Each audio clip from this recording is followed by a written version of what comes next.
चलिए भाई आगे बढ़ते हैं। अब समय है अगले एक्ट को जानने का, जिसका नाम है मॉन्टेगू चेम्सफोर्ड रिफॉर्म।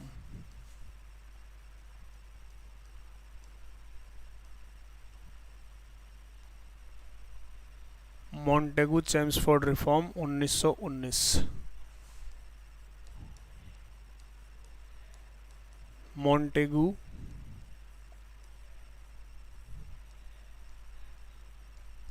चेम्सफोर्ड सुधार। फिर से वही पॉइंट यहाँ पे, इसमें मॉन्टेगो कौन है? Secretary of state. और ये भाई साहब कौन है? ये है भाई वाइसरॉय। इसमें ज़्यादा चिंता वाली बात है नहीं। अब मॉन्टेगू चेम्सफोर्ड रिफॉर्म 1919, ज़रा एक बार इस पे गौर करिए। आप अच्छे से जानते हैं कि 1919 से पहले कुछ घटनाएं हुई है। जैसे अगर मैं कहूँ 1919 से पहले हुई है भाई first world war. First world war हुई थी और फर्स्ट वर्ल्ड वॉर चली है 1914 से लेकर 1918 तक।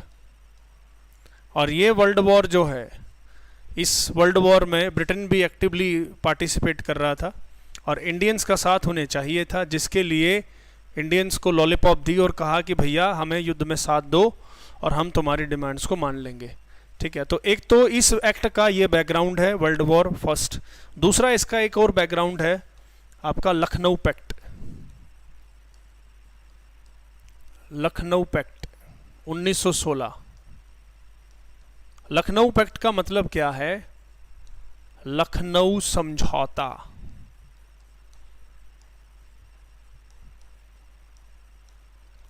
अब ये किस किस के बीच में हुआ लखनऊ समझौता? कांग्रेस के बीच में और मुस्लिम लीग के बीच में। Congress and Muslim league.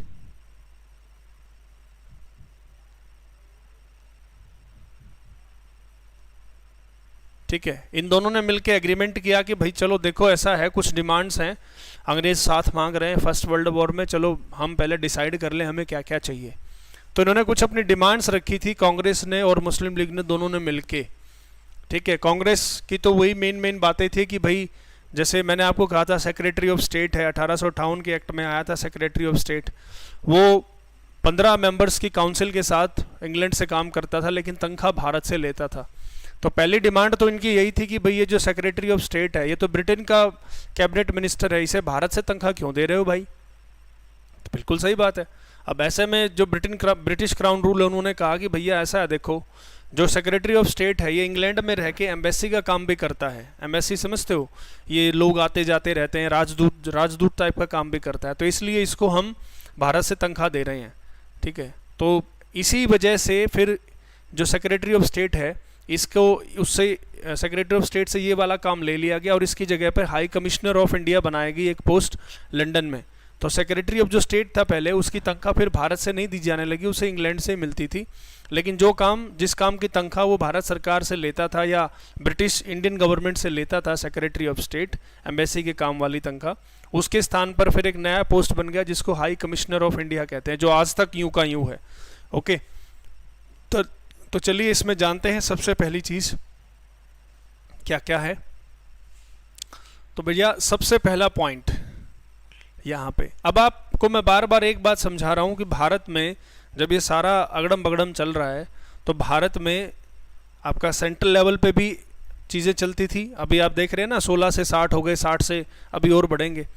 तो इस तरीके से ये जो एडिशनल मेंबर वाला फंडा था वो यहाँ पे बंद हो गया। अभी देखेंगे थोड़ी देर में क्या आया। मैं क्या समझाना चाह रहा हूँ, मैं ये कहना चाह रहा हूँ कि जिस वक्त भारत में ये सारी चीज़ें चल रही हैं, तो भारत में साथ साथ में प्रोविनेंसेस भी बनते चले जा रहे हैं। प्रोविनेंसेस का मतलब क्या होता है? प्रांत। आज के राज्यों को मिलाकर आप समझ सकते हैं, समझे? तो जब भारत आज़ाद हुआ तो भारत में 11 प्रोविनेंस थे, टोटल 11 प्रोविनेंसेस थे। लेकिन हम बात कर रहे हैं 1919 की 1919 की। उस समय भारत में जो प्रांतों की संख्या है वो भी धीरे धीरे बढ़ रही थी।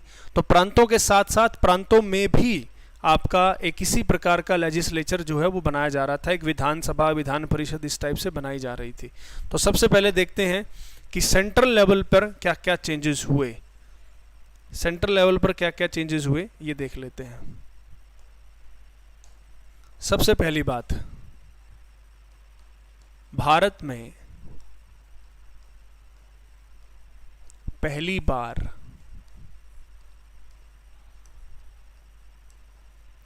केंद्रीय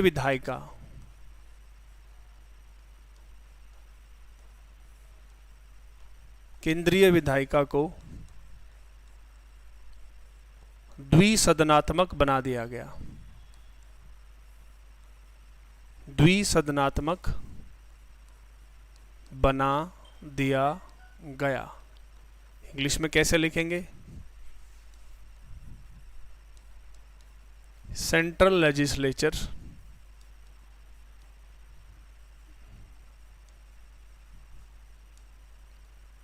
was designed bicameral।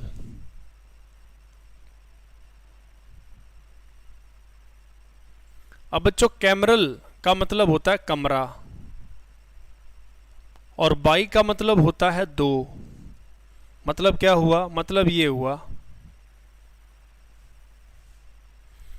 यहां पर पहले एक ही हाउस होता था, अब इसमें दो कर दिए गए। टॉप पे कौन था? टॉप पे था वॉइसरॉय, ठीक है, और यहां थी काउंसिल ऑफ स्टेट।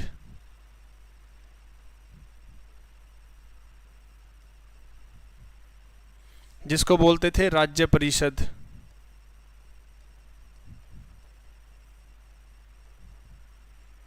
ठीक है, और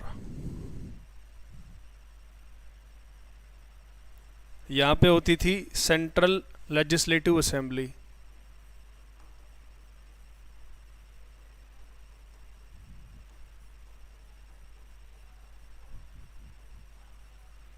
इसको हम कहते हैं केंद्रीय विधानसभा।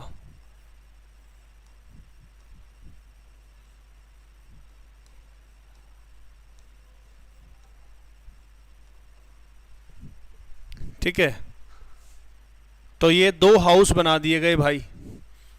अगर हम आज की बात करें, आज देखें तो आज क्या है हमारे यहाँ? राष्ट्रपति है, राज्यसभा है और लोकसभा है। आज भी तो हमारा हाउस जो है बाईकैमरल है, हमारी संसद। तो इस बाईकैमरल को बनने की शुरुआत कहाँ से हुई? आपका 1919 से। ये इंपॉर्टेंट क्वेश्चन है। तो इसमें दो हाउस बना दिए गए, काउंसिल ऑफ स्टेट और लेजिस्लेटिव असेंबली। अगर मैं आपसे पूछूं कि काउंसिल ऑफ स्टेट में कितने मेंबर थे, तो इसके अंदर बेटा 60 मेंबर थे, 60, और इसके अंदर 145 मेंबर्स थे। ठीक है, तो काउंसिल ऑफ स्टेट में 60 सदस्य रखे गए और लेजिस्लेटिव असेंबली में 145 सदस्य रखे गए। इनका जो टाइम पीरियड था, इनको 3 साल के लिए चुना जाता था और इनको चुना जाता था 5 साल के लिए। ठीक है, excuse me.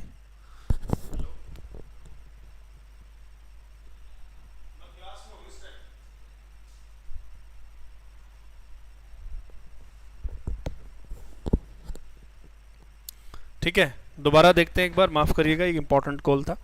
Council of states ऊपर वाला हाउस बन गया, लेजिस्लेटिव असेंबली केंद्रीय विधानसभा नीचे वाला हाउस बन गया। इसमें 60 मेंबर थे, इसमें 45 मेंबर रखे गए, यानी कि जो एडिशनल वाला चक्कर था यहाँ समाप्त हो गया। 60 जो मेंबर थे काउंसिल ऑफ स्टेट, इनको 5 साल के लिए लिया जाता था, और ये जो 145 बागड़ बिल्ले हैं इनको 3 साल के लिए लिया जाता था। तो कहने का मतलब ये है कि अगर पेपर में आए एसएससी में कि कौन से अधिनियम से भारत में केंद्रीय लेजिस्लेचर को बाईकैमरल बनाया गया, तो राइट आंसर आएगा आपका मॉन्टेगू चेम्सफोर्ड रिफॉर्म 1919 या भारत शासन अधिनियम 1919। ठीक है, पहला पॉइंट क्लियर हो गया आपको। आगे चलते हैं दूसरे की तरफ, सेकंड पॉइंट। ये तो हो गया सेंट्रल लेवल पे प्रोग्राम। अब देखते हैं कि स्टेट लेवल पे क्या क्या प्रोग्राम था, यानी कि प्रोमिनेंसीज लेवल पे क्या था, प्रांतों में क्या व्यवस्था की गई, या फिर आप कह सकते हैं कि प्रोविनेंसेस में क्या प्रोविजन किए गए। प्रोविनेंसेस प्रोविंसेस में बेटा प्रांतों में द्वैत शासन प्रणाली लागू की गई।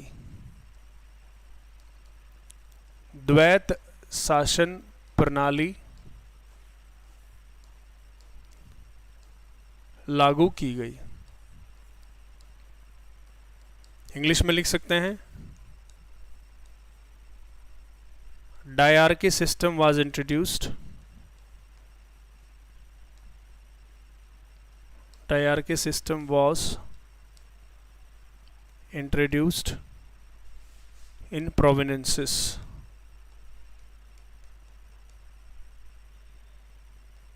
ठीक है, अब ये डायरकी का क्या मतलब है? डायरकी को आप ऐसे भी समझ सकते हैं, दोहरी सरकार या डबल इंजन सरकार। ये कैसे है दोहरी सरकार, जानते हैं। बाइकैमरल आई सपोज आपको क्लियर है। अब समझते हैं कि दोहरी सरकार का क्या मतलब है या डायरकी सिस्टम का क्या मतलब है। देखो बच्चों, जो केंद्र सरकार थी या जिसमें वॉइसरॉय बैठते थे टॉप पे, तो वॉइसरॉय कुछ सब्जेक्ट्स पे रूल बनाते थे। तो यहाँ पे क्या किया इन्होंने, जितने भी सब्जेक्ट्स थे, सब्जेक्ट समझते हो, जैसे आपके घर में आपके पापा हैं, आपकी शादी किससे होगी, आप कौन से स्कूल में पढ़ेंगे, कौन से कॉलेज में जाएंगे, ये काफ़ी हद तक आपके पिताजी इसको चूज़ करते हैं। गांव में किसके यहाँ से कार्ड आया, कितना कन्यादान डालना है, ये दादाजी का फैसला होता है। आपके दोस्त कौन होंगे, ये आपका फैसला है। यानी कि आप तीनों व्यक्ति अलग अलग सब्जेक्ट्स पे रूल बना सकते हैं। उसी तरीके से उस समय में सेंट्रल गवर्नमेंट कुछ अलग तरीके से रूल बनाती थी, यानी कि अलग अलग टॉपिक्स पर रूल बनाती थी। जैसे डिफेंस हो गया, फॉरेन मिनिस्ट्री हो गई, है ना, कम्युनिकेशन हो गया, ट्रांसपोर्ट हो गया, रोड बनाना है, ये सारे काम किसके थे, सेंट्रल गवर्नमेंट के। तो प्रोविंसेस को भी कुछ सब्जेक्ट्स दिए गए कि भाई उनके ऊपर आप रूल बना सकते हो। तो कहने का मतलब ये है कि प्रांतीय लेवल पर जो सब्जेक्ट्स थे उनको अलग अलग हिस्सों में डिवाइड कर दिया गया, विषयों को अलग अलग बना दिया गया। तो इसमें दो हिस्सों में इनको डिवाइड कर दिया गया।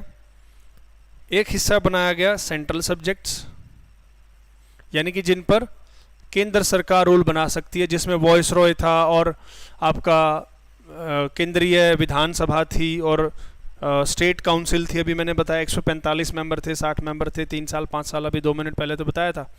तो सेंट्रल सब्जेक्ट्स थे और इसके अंदर प्रोविंसेस सब्जेक्ट्स थे, प्रांतीय विषय। इनको भी फर्दर 2 कैटेगरी में डिवाइड किया गया।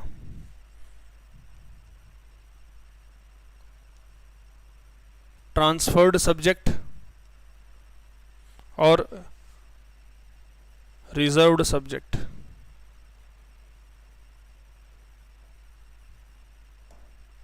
हिंदी में हम इनको कहते हैं हस्तारणीय विषय, और रिजर्व को कह सकते हैं आरक्षित विषय।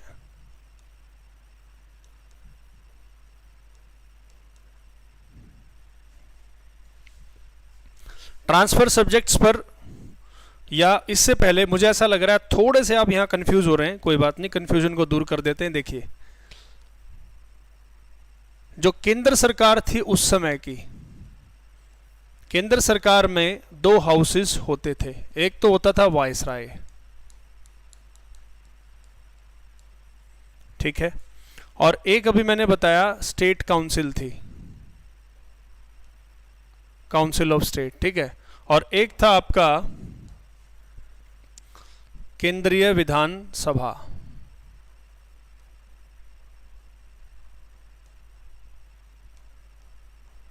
सेंट्रल लेजिस्लेटिव असेंबली, ठीक है। ये तो थी सेंट्रल लेवल पे, जहां वॉइसरॉय, दिल्ली की बात कर रहा हूं मैं। अब अगर मैं प्रांतों के लेवल पे बात करूं तो प्रांतों में बेटा एक होता था गवर्नर। अब ये गवर्नर कौन है, इसको वॉइसरॉय के द्वारा अपॉइंट किया जाता था, अंग्रेज होता था ये। और एक प्रांतों के अंदर होती थी प्रांतों की सभा या प्रांतों की विधान परिषद कह लो, लेजिस्लेटिव असेंबली ऑफ प्रोविंसेस, ठीक है। तो यहां पर क्या बात हो रही है कि जो सब्जेक्ट्स थे हमारे, ये देखिए, ये जो सब्जेक्ट्स थे इन सब्जेक्ट्स को 2 लिस्ट में डिवाइड कर लिया, यानी कि पहले वाले में तो सेंट्रल सब्जेक्ट हैं, इन पे रूल कौन बनाएगा?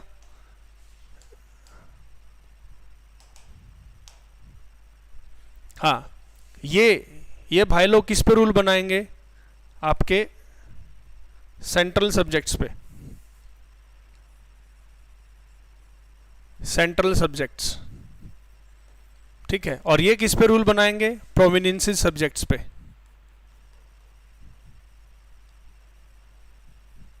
समझ आ गई?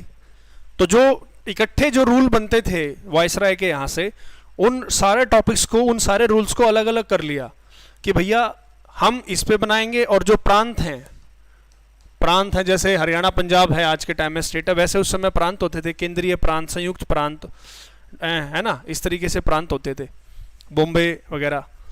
तो उसके अंदर प्रांतों को अलग से टॉपिक दे दिए गए, भैया आप इन सब्जेक्ट्स पे आप इन पे आप अपने रूल बना सकते हो, ठीक है। और जो प्रांतों के जो विषय थे उनको भी फर्दर 2 पार्ट्स में डिवाइड कर दिया, हस्तारणीय विषय और आरक्षित विषय। जो ट्रांसफर सब्जेक्ट्स थे, इन पे गवर्नर अपने मिनिस्टर्स के साथ मिलकर रूल बना सकता था, और इन पे गवर्नर अपने एग्जीक्यूटिव काउंसिल के साथ मिलकर रूल बना सकता था। जिसको समझ आया अच्छी बात है, नहीं आया और भी अच्छी बात है। अगर आपको एसएससी के लिए आप जा रहे हैं, पेपर के पॉइंट ऑफ व्यू से सिर्फ आपको ये बात याद रखनी है कि डायरकी सिस्टम प्रांतों में कब लागू हुआ। सीधा सा आंसर है 1919 में लागू हुआ। अगर समझ में आ गया बहुत अच्छी बात है, नहीं आया तो और भी अच्छी बात है, ठीक है। अब इसको डबल गवर्नमेंट क्यों कह रहे हैं प्रांतों में? क्योंकि जो प्रांतों के सब्जेक्ट्स थे उसको 2 भागों में डिवाइड कर लिया, एक पे कोई और रूल बनाएगा, एक पे कोई और रूल बनाएगा, इसीलिए इसको डबल गवर्नमेंट हम यहाँ कह रहे हैं, ठीक है। तो ये है भैया आपका गवर्नमेंट ऑफ इंडिया एक्ट 1919। तो इसमें आगे बढ़ते हैं, कुछ और बातें जानते हैं। 2 बातें हो गई। नंबर 3 इसमें क्या है main point? Post of high commissioner, post of high commissioner in London was created।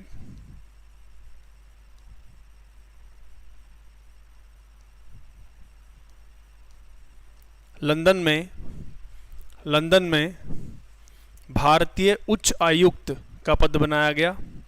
London में भारतीय उच्च आयुक्त का पद बनाया गया। नंबर 4 पब्लिक सर्विस कमीशन बनाया गया।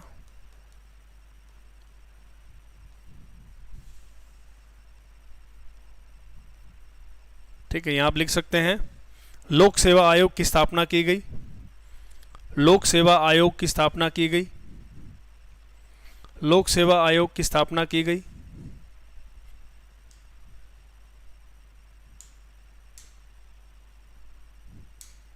नंबर 5 पर डायरेक्ट इलेक्शन